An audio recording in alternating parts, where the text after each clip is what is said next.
А темата носи наслов ненадејни случувања. И повторно во контекст. Не знам зошто ми тоа духот ме тера, половина година, може да и повеќе, да зборувам на теми за последното време. Дали може би затоа што чувствувам, а јас верувам дека сите ние чувствуваме дека живееме во последно време. Ненадејни случувања. И навистина, случувањата кои што веќе се во ек, но и допрва тие што ќе дојдат, ќе бидат со таква природа. Ненадејно ќе дојдат. Ќе чукнат на врата. Ние сакали или не? Еве забележите што се случува. Ураган по ураган. Земјотреси тамо во Мексико, веќе втор. Не знам, Ирма, па сега Марија, па не знам кои се други, како ги крстат и кој ги крсти, кој им е кум, не знам, ама не е ни битно тоа. Битно е тоа што луѓето од ненадеж, иако нели се најавуваат, прогнозата се дава, доста е прецизна во последно време, меѓутоа, тоа што сте го стварале, со години одеднаш го губите. Посебно, да, и може и животот. Еве сега ќе спомнем еден момент од 1969 година со еден ураган, Камила, така некако се вика, кој удрил на бреговите од Мисисипи тогаш. До тогаш еден од најјаките. Со ветришта околу 300 км на час, значи таа пета категорија, како што тие нарекуваат, најсилна. Во тој ураган загинале 259, значи 259 жртви имало. Но интересен е моментот каде што шефот на полицијата и дел од полицијата кои што биле задолжени да ги предупредат луѓето, меѓу другото и од тоа мало градче Пес Кришќан, така се вика, на самиот брег се наоѓа. Значи, шефот на полицијата кој што бил задолжен да ги предупредува, да ги подсетува луѓето на предупредувањето за евакуација, затоа што доаѓал именуваниот ураган, забележал некој млад човек со пиво во рацете на балконот на тамо, втори, трети спрат од некој хотел, некој пансион тамо, и му подвикнал, го подсетил дека треба да се евакуира. Овој почнал да се исмева и во тој момент излегли уште неколку млади лица и рекле: ма каков ураган, ние сме во ек е нашата забава и ние забавата нема да ја прекинеме за никаков ураган. И одбиле да се евакуираат. Местото било збришено, вклучувајќи ги овој пансион, односно овој хотел тамо што и да било, 23 загинале, мислам дека според она што почитав само еден преживел од тие, за да раскаже подосна, но и оној шефот на полицијата кој што сето тоа ќе го каже. Зошто одбиле да се евакуираат, е прашањето. Дали можеби не верувале на прогнозата, дали можеби сметале дека сепак не е толку јак и разорен ураганот, па за да мора да бегаат, дали биле премногу самоуверени, дали не им се живеело, кој знае што е. Меѓутоа го одбиле предупредувањето. Денеска, читав, пред 2 недели, мислам дека кога беше оној Ирма, или како се викаше ураганот, актуелен, поготово ни го привлече вниманието, затоа што нели беше упатен кон Флорида, па Цеце тука во тој контекст нели беше споменувана често пати дома. И ураганите сепак гледаме дека се посилни, без оглед на тоа дали тоа е човечка рака во прашање или пак самата природа, односно ѓаволот, кој што вели Елен Вајд во големата борба, добро ги проучува тие метеоролошки услови и природни услови за да направи што е можна поголема штета и жртви, сепак колку се посилни и поразорни, одземаат се помалку жртви. Знаете ли зошто? Еве, забележавме, читаме, иако очигледно е дека поголем број од жртвите се случуваат на овоние по-сиромашните, по не толку обезбедените места. Значи, сега гледам, мислам дека Марија е удирена на Порто Рико, Куба беше претходно зафатена, па Доминика и така натаму. Но зошто помалку жртви? Од проста причина што луѓето се поблаговремено сега информирани и поточно се предпоставува патеката на тој ураган. Значи, видите колко е битна информацијата, да се знае дека се спрема, доаѓа ураган и по која патека ќе се движи. Дали ние како христијани во однос на другиот свет сме добро информирани и колкава е таа предност да бидеш добро информиран во однос на бурата која што надоаѓа на овој свет? Кога мислам на бура, не мислам на ниеден ураган, туку општо на неволите кои што дајат на овој свет, затоа што живееме во последно време. Тоа и како е една голема предност за христијанинот, пазите. Да знаете нешто што другите не го знаат. Знаете, стои во Светото писмо дека луѓето ќе умираат, не знаејќи, од страв, значи, не знаејќи од она што доаѓа. Меѓутоа, дали ние знаеме, колку ние знаеме, да читаме во прво послание до Солуњаните, многу силни зборови на Павле, прво послание до Солуњаните, 5 глава, од 3 до 6. Прво послание до Солуњаните, 5 глава, од 3 до 6.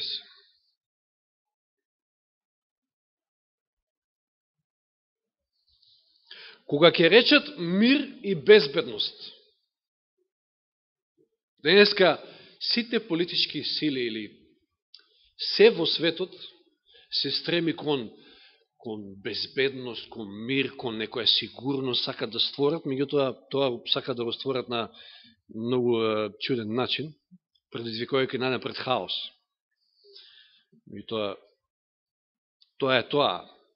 Кога ѓаволот води некого, најголемиот манипулатор, знаете дека таму се е испревртено. Кога ќе речат мир и безбедност, тогаш ненадејно ќе падне погибел на нив.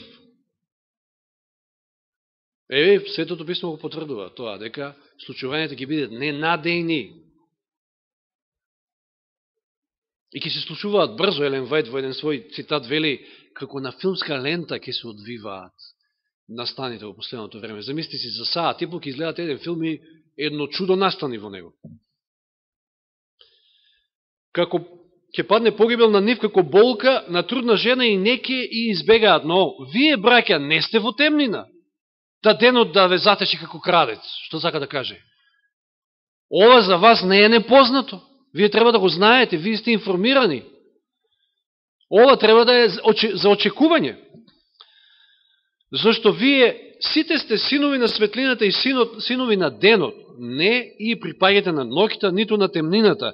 И така, да не спиеме како другите, туку да бдееме, да бидеме трезвени. 3 нешта кои што ги гледаме во овој текст. Дека случувањата ќе бидат ненадејни, тоа јасно се гледа.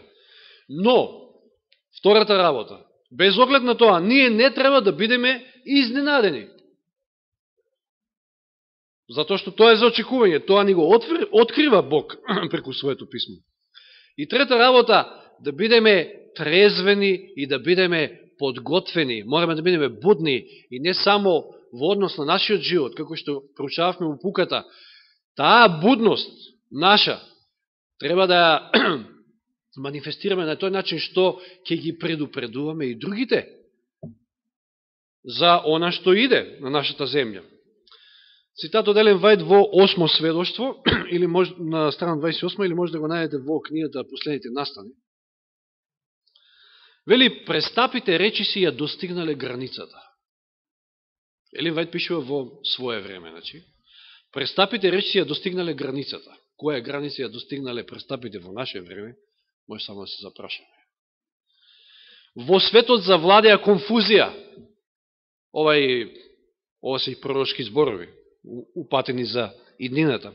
Во светот завладеа конфузија. Зарем не сме сведоци на такво нешто? И голем ужас наскоро ќе ги обземе човечките суштества. Крајот е многу близу.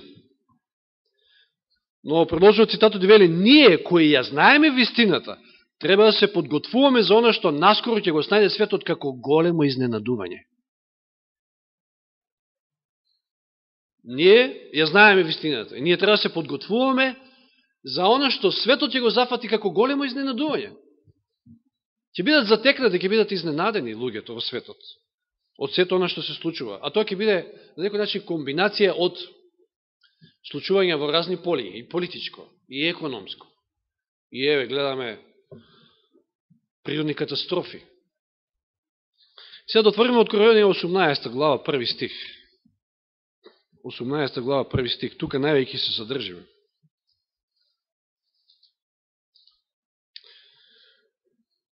Стихот започнува со зборовите потоа видов друг ангел.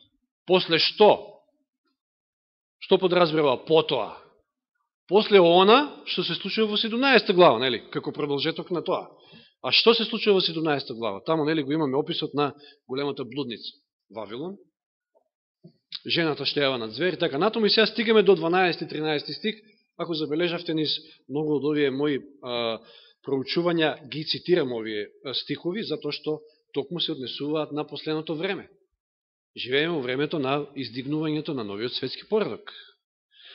Вели 12 стих, и 10 рогови што ги виде, тоа се 10 цареви, кои уште не зацаруваа, но ќе ја примат царската власт со зверот, фала му на Господа, за еден час.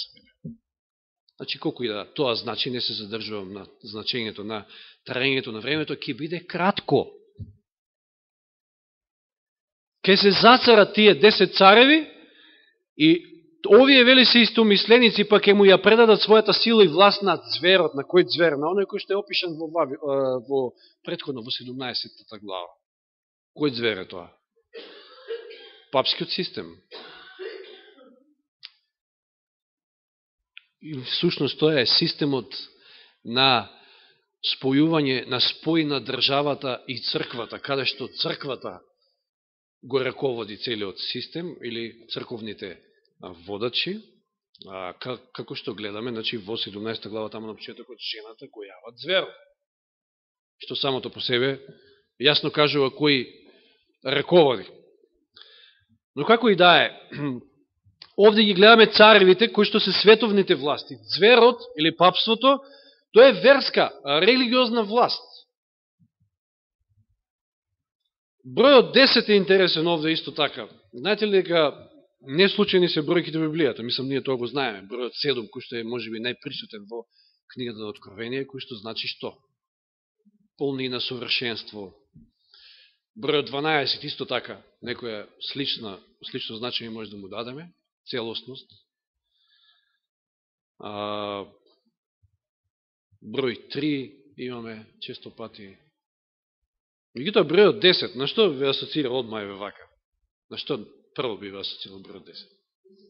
10 заповеди, точно. Бројот 10 е символ на божествениот поредок. Послушност кон божествениот поредок. Може ли да бидат 11 и 9, ама ете, Господ ги дал 10. И што мислите, што значи ова собирање на тие 10 цареви, истомисленици, ќе добијат власт за кратко? Како се воспоставува власт? Ова е желбата да се воспостави човечки поредок. Тој нов светски поредок, тоа е човечки поредок. Да се урне божествениот поредок, а да се воспостави човечки. Па ние сме сведоци. Се повеќе се гази Божиот закон и тоа гордо го газат. Прекусат на Господа. Самото тоа кажува дека уште многу малку крајот ќе дојде, затоа што Господ нема да трпи такво нешто. Колку и да е долго трпелив.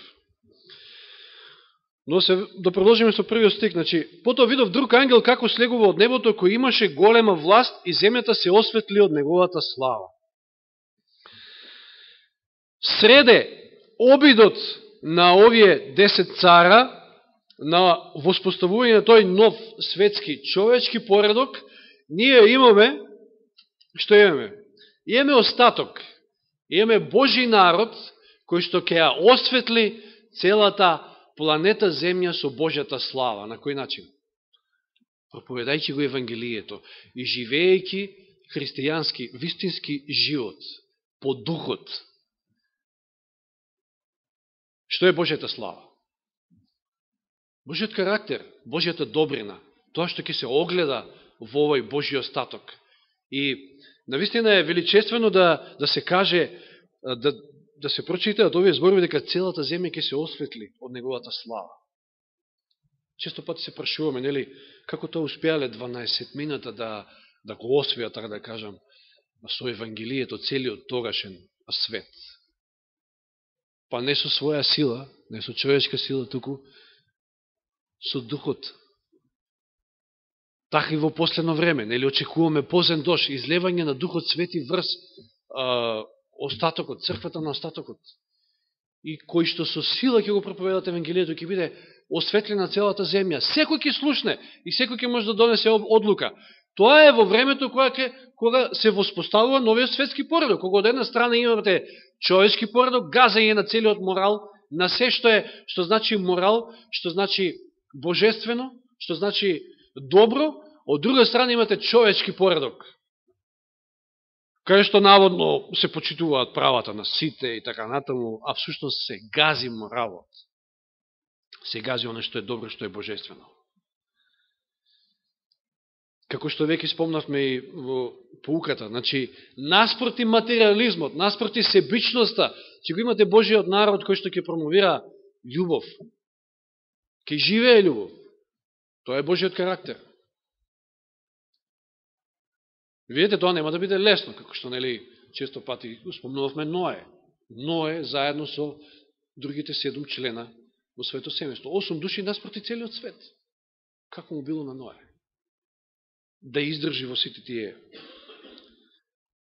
во спротиставеноста, значи, кон целиот свет.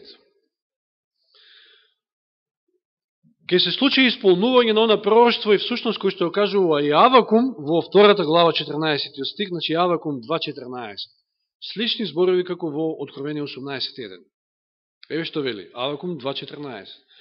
Зашто земјата ќе се наполни со знаењето на Господовата слава, како што водите го покриваат морето. Целата земја ќе слушне, ќе биде сведок на тоа што значи Божи карактер, наспроти расипаноста, гревот, оној човечки поредок, кој што ќе се издигнува и кој што ете ќе сака да завладее и пак ќе кажам фалама на Господа за кратко. Продолжуваме понатаму во 18 глава Откровение. И вели 2-3 стих. И извика со силен глас велејки, ангелот, значи, падна големиот Вавилон. Што е ова? Ова е втората ангелска вест, така? Кој што имаме во 14 глава Откровение. И стана, тоа е тој нов светски поредок, тоа е тој систем, човечки систем, тоа е всушност Вавилон, Библијата го нарекува Вавилон. Што стана Вавилон? Што ќе стане? Станува веќе. Демонско живеалиште и засолниште на сите нечисти духови. Па не случајно зборувавме за спиритизмот во претходните 2 предавања, мисличи. Кој ги води тие челници, тие политички или не знам какви све лидери во овој свет, за да загосподарат со светот? Кој ги води? Директно ги води ѓаволот. Некои од нив имаат директна комуникација. Вавилон ќе стане демонско живеалиште и засолниште на сите нечисти духови. Па не ни е чудно зашто се случуваат некои работи во тој правец, како што се случуваат. Воопшто не треба. И вели засолниште на сите нечисти и гадни птици. Зошто сите народи, продолжува понатаму стихот, вели, пие од виното на незиното распалено блудство. Ово народите се испијанија. Знаете што значи да пиете вино? Да се испијаните? Тоа значи да не можете трезвено да размислувате. Што читавме во Солуњаните? Значи Божиот народ треба да бдее и да биде трезвен. За разлика од народите, од царевите, земните цареви блудствуваа со неа, со Вавилон. И земните трговци се збогати од незината претерана раскош. Внимавајте, кои се земните трговци? Овде веќе влегуваме во економската сфера. Значи, тоа се оние кои што го финансираат тој систем. Масони, банкари, Сорос, Морос, не знам, Ротшилд, Рокфелер, сите тие. Се е тука да не ги спомнуваме. Земните трговци, земните цареви, народите се испијанија од виното, меѓу другото, нели, тука се тие лажни науки кои што се провлекуваат низ верувањето на сите други верски заедници и така натаму. И не само тоа. Че пијан човек, напијан човек не може трезвено да размислува. Не знае што е хоризонтално, не знае што е вертикално. Пијан човек. Како што велеше, ќе ми текне еден мој комшија таму во Свети Николе на времето, он знаеше, почесто да се опива, беше од тие металците, и знаеше да каже онака подсмешливо, си одам, вика, јас од град, вика, си доајам некај дома и кога тоа асфалтот скокна, вика, ме удри по чело. Па сега, дали асфалтот скокнал или... Видите како пијаниот го доживува тоа. Се е испревртено, збрка, хаос во неговиот ум. И светот е навистина пред хаос. И во политичка смисла, погледнете што се случува по светот. Па секаде гласови за војни, нели, како што вика во Матеј 24. Па Северна Кореја. Па видите какви лудаци ја зимаат власта. Па не знам, звечкање на оружје тоа на нуклеарно, што може да значи ненадејно крај, смак света, нели? Па Сирија конфликтите, па насекаде врие. Венецуела исто така, и на тој континент не е мирно. Во економска смисла, што мислите дека ќе тераме вака со овие долгови и така натаму, на светско ниво, ќе подосна ќе кажам некои податци кои ќе стигнеме кај тоа. И сега следат 4-тиот и 5-тиот стих, значи, повидок е хаос. Што вели, што е пораката до народот Божји, кој што се уште го има насекаде. Значи, Божји народ има во сите цркви, насекаде. И кај муслиманите, и насекаде. Вели, и чув друг глас од небото да вели, излезете од неја, народе мој, за да не бидете соучесници во незините гревови. Излезете од неја. И да не ги примите незините зла, зашто незините гревови стигнаа до небото. Сете се на цитатот што читавме. Границата, вика, на злото, вика, уште малку ќе се исполни. Гревовите стигнаа до небото.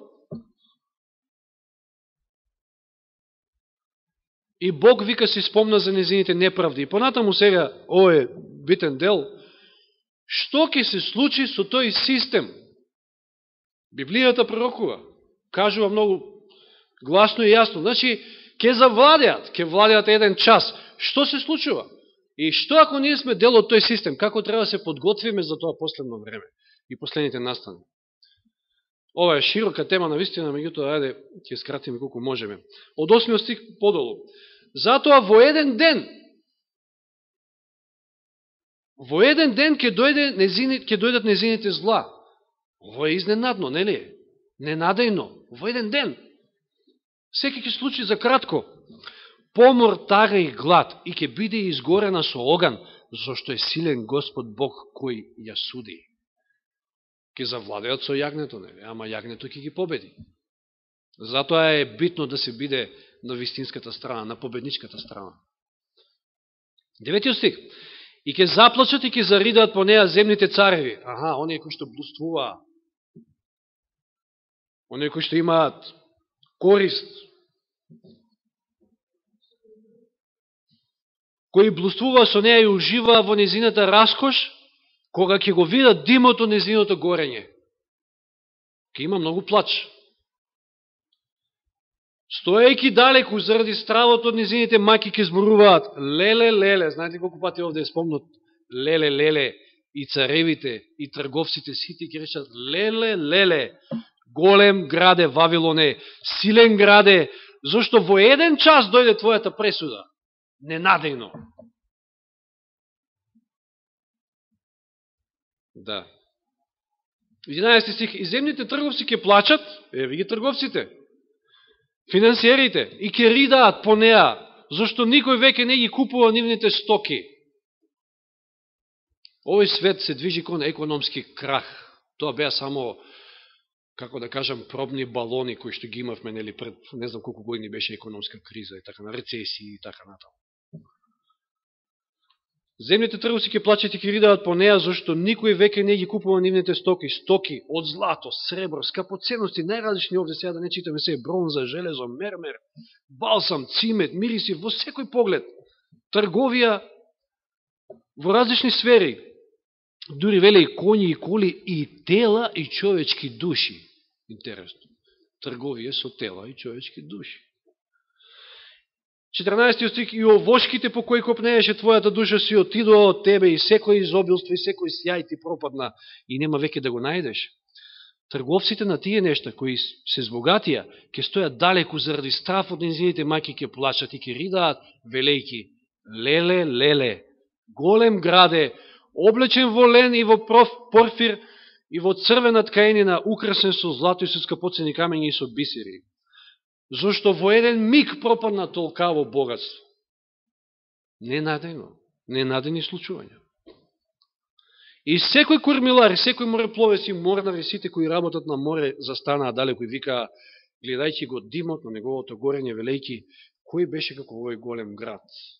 Во денешен термин, не само морнарите, не оние кои што, нели, тие трговачки бродови и така натаму, трговија, знаете.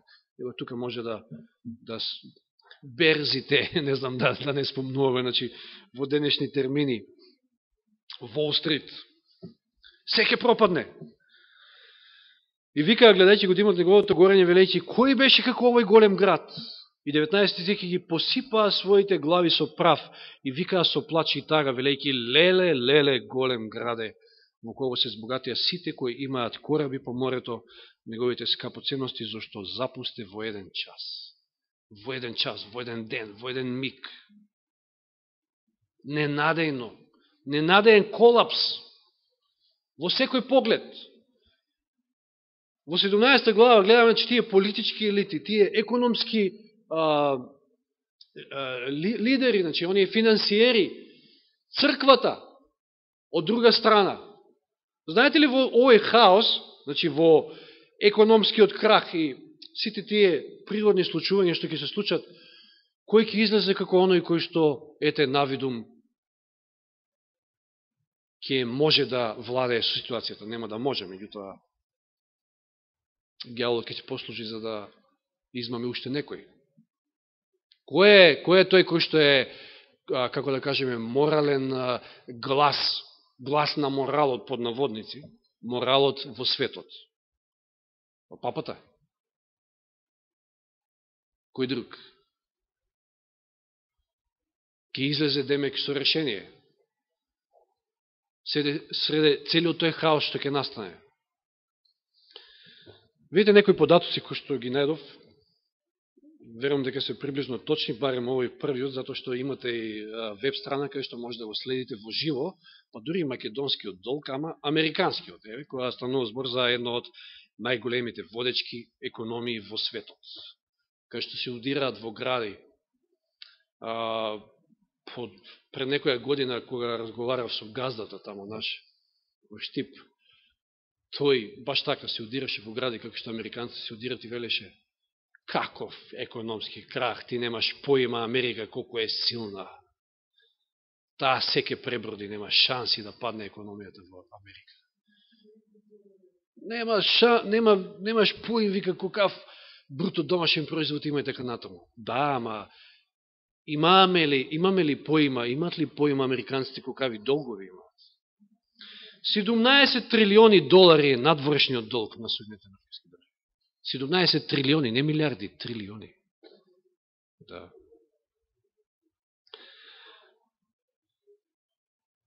Целиот долг, не само надворешниот, е 56 трилиони. А замислите си, во банките има само околу 9 трилиони. Значи на оној измислена хартија онаа што е. Која што нема ни толку покритие, ни тие 9 трилиони немаат толку покритие. Значи замислите си, долгот е 56 трилиони, а во банките имате 9 трилиони. И сега настане некој помал хаос или таа економска криза што беше, и сега да влетаат сите во банките и да сакат да ги извадат парите. Кај ќе ги најдат? Нема бе луѓе толку пари, нема шанси, иако штампаат секој ден тоа. Вкупно на светско ниво долгот изнесува 190 трилиони. А целиот БДП на светот се проценува на околу 70 трилиони. Па вие видите ја сликата. 3 пати повеќе е долгот од бруто домашниот производ, од оно што може да се произведе. Кој што оди во свет. И ние се надеваме, не лажат тука, просперитет, не знам, подобар живот, не знам, платите ќе се качат. Добро, врете тоа, нели? Врете тоа. Нели, секој да се надева, секој сака некој динар повеќе во джебот. На победок е хаос. Кога ќе се случи, ние не знаеме. Времето е кратко. Близо е крајот, вели Елен Вајт, уште во тие своји цитати во своје време. Како да се подготвиме? Каде е нашата сигурност? Имаме ли ние сигурност во нашите банковни сметки тамо? Ако воопшто имаме некој динар тргнато на страна или сме во минус, најчесто. Имаме ли сигурност во тоа? Нема никаква сигурност, па еве видете што се случи во таа мала економска криза споредбено со тоа што ќе биде. Колку милиарди некои изгубија пари? Во што имаме сигурност? Во што? Во војската, во армијата, во не знам, ете, Ким Јонг Ун. Ке му се спротиставиме, ние имаме посилна војска. Мислам, не ние. Нека не чува Господ од сите лудаци во овој свет, кои што, поготово оние кои што дошле до власт. 8 стих да го прочитаме повторно Откровение 18 глава, каде е нашата сигурност. Затоа во еден ден ќе дојдат незините зла, помор, тага и глад, и ќе биде изгорена со оган. Зошто што? Силен е Господ Бог кој ја суди. Кај е нашата сигурност, ако не во Господа? Каква сигурност од материјални добри или не знам што од овој свет, луѓе? Па дајде да се сетиме пак во онаа криза која што самиот Исус ја морал да ја преброди во Гециманија. Пазите, спротивно на зборовите на Павле, бдејте и бидете трезвени, што правиле учениците кога на Исуса му требало човечка поддршка, затоа што бил човек, во човечка природа. Спиеле, на 2-3 пати доаѓа Исус да ги буди. Тие спијат, мака си немаат. Па затоа во кризата потоа испобегале. Но оно што сакам да го кажем е Исус морал да помени с таква криза низ која што и ние ќе поминеме, секој од нас има под некоја своја Гециманија, кога ќе немате никаква човечка поддршка, како што тој немал. Само тогаш единствено ќе можете да се фатите за Господа. Сетте се на оној сон на Елен Вајт, на онаа патека која што се повеќе се стеснува, од една страна е ѕидот, се потесе станува патот, нели, таму почнали и чорапите да си ги собуваат и све, товарот го фрлили веќе, одат по тие камења стрбни, се потесни, на крајот имате провалија некоја, мала, од позади, таму се гледа, така да кажам, новата земја, и само едно јаже кое што виси од озгора и кое што не му се гледа таму крајот, не знаете кај е врзано. Тоа е верата. Тоа е верата со Господа. Значи, доаѓате во ситуација каде што сте само зависни од Господа и ништо друго, затоа што само Господ може да не спаси, сигурноста е само во Него. Псалм 46, да прочитаме некои стихови, при крај сме. 46 псалм, од 1 до 3, од 6 до 7 и 11 стих. Многу силни збори. Од 1 до 3. Господ ни е засолниште и тврдина, секојаш проверен помошни во неволја. Затоа не се плашиме кога земјата се лулее, кога бреговите се рушат во морето. Нека бучат и беснеат борските бранови, нека треперат планините од нивната жестокост. Кој знае колку пати овие зборови биле прочитани од верни луѓе, и тогаш во Мисисипи таа 69 година, и денес во Порторико или претходно во Флорида и така натаму. И да беснеат народите и да се распаѓаат царствата, штом неговиот глас загрми, земјата ќе се растопува. Господ над воинствата е со нас. Тоа е 6 и 7 стих, сега сум. Значи да беснеат народите и да се распаѓаат царствата, штом неговиот глас загрми, земјата се растопува. Господ над воинствата е со нас, Јакововиот Бог е наша тврдина. 11 стих, повторување на 7. Господ над воинствата е со нас, Јакововиот Бог е наша тврдина. Наша сигурност, единствена сигурност е во Бога. Откровение 18:14. Сам по себе интересен стих, но да го повториме пак. И овошките по кои што копнееше твојата душа, си отидува од тебе, и секој изобилство и секој сјај ти пропадне и нема веќе да го најдеш. Што значат овие стихови, ако малку се замислиме подлаво? Каде е нашиот приоритет? Некој спомна, мислам, Олгица беше. Во трупање на богатства на оваа земја? Па еве што станало со богатствата. Се се звршело, нема да ги најдеш веќе. Кој е нашиот приоритет? Кај гледаме? Каде го собираме нашето богатство? Дали на небото или тука на земја? Во ред, да, нормално е, за да живее човек, му треба основни средства за екзистенција и сето тоа, меѓутоа се разбираме зашто зборувам.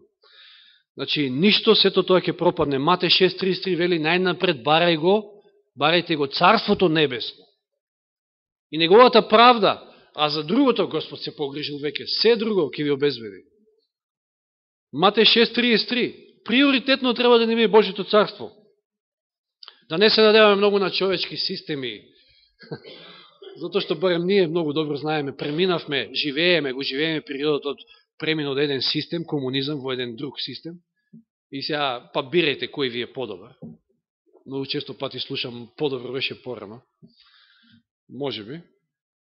Океј, но ниту еден човечки систем не може да обстане, не може да обезбеди права, мир, стабилност, не знам, здравство за сите, на сите да име се пуно и рамно. Нито еден човечки систем.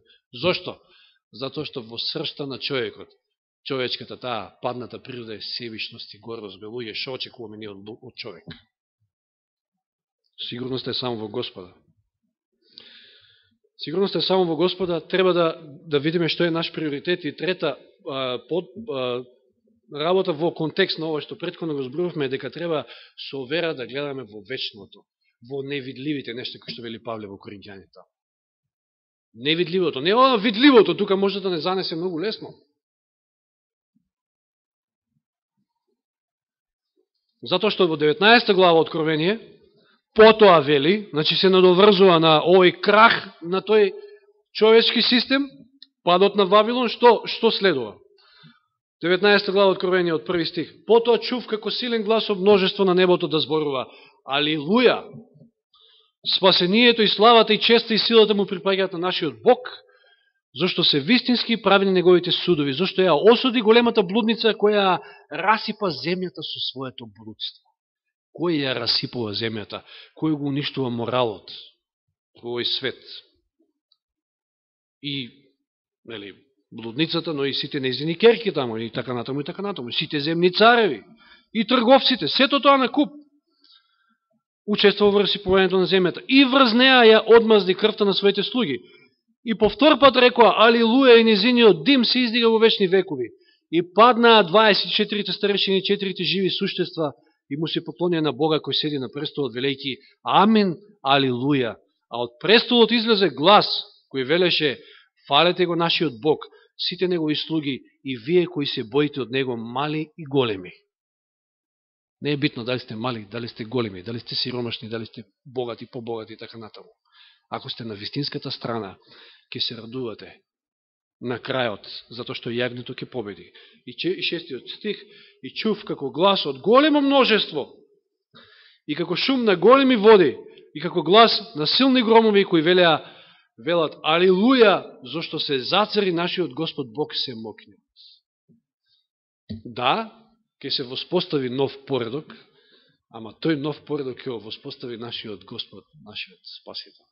Поредок во кој што ќе има правда, ќе има мир за сите, ќе има, како што нели сега да не звучам на некој политичар кој што ветува се и се што пред избори, ќе има мир, ќе има благосостојба, ќе има љубов, ќе има вечен живот. Ќе му нема крај. Ќе нема крај на благословите, на убавините. Господ тоа го подготвува за нас, а ние да му останеме до крајот верни. Нека му е слава на Господа. Амин.